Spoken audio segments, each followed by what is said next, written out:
Gun manufacturers have a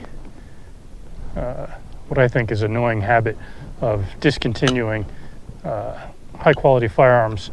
Of course, they're in the business to make money, and if they produce something that's expensive and at the same time doesn't sell well, they're going to discontinue it. And that seems to be the case with this fine pistol. This is the SIG 225 from the P series firearms from SIG. This is a single stack 9mm. So this particular magazine holds 8 rounds. So basically you get 8 plus 1.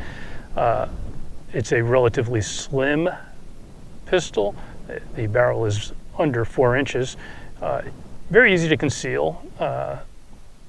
So in that regard, it would be a fairly decent pistol, but not so small that it's difficult to control. Like a lot of the series, the P series firearms, it has a decocker, so we can safely lower the hammer. It is hammer fired. What you get is that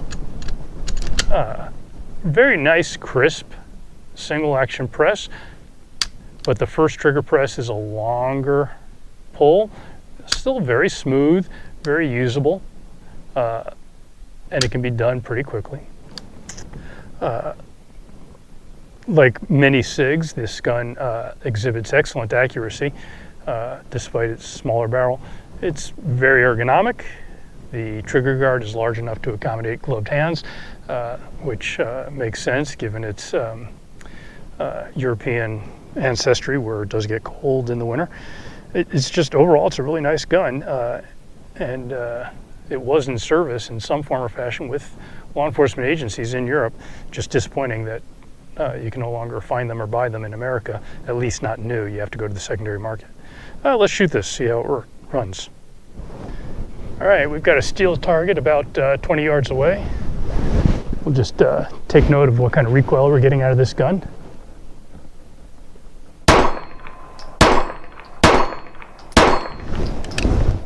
Not a lot of recoil, super fun to shoot.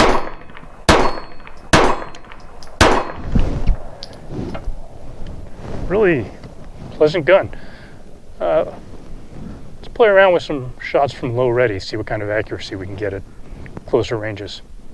All right, we're 7 yards out. We'll just try some headshots from the low ready.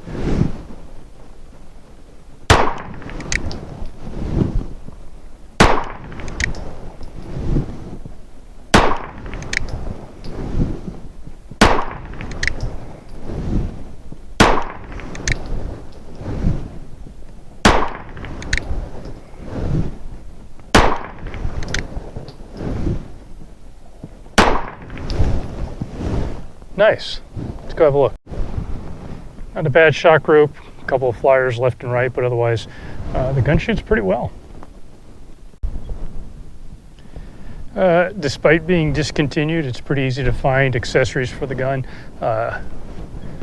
Good quality leather is available. The gun, as manufactured, comes with a, or shipped, comes with a flat-based metal magazine. The reliability has been phenomenal. But in addition to that, you can, on the secondary market, get other magazines, including some 10-round mags, which stick out of the gun a fair bit. I find these magazines to be questionable. I think if you keep them clean, they run great, but otherwise it hasn't been 100%. But the other magazines that I've been using, these have been phenomenal and completely reliable. So there are accessories for the gun out there.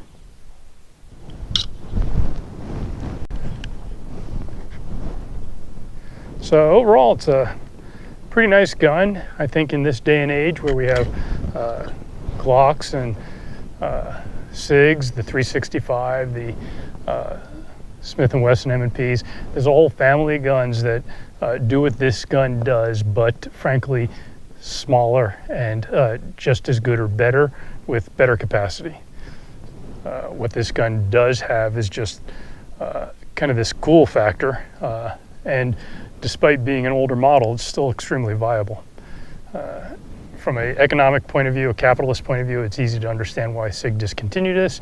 But from an emotional point of view, I really think it's a cool little gun, and it would have been nice to see it available for people to buy on the primary market rather than having to hunt it down on the various auction sites.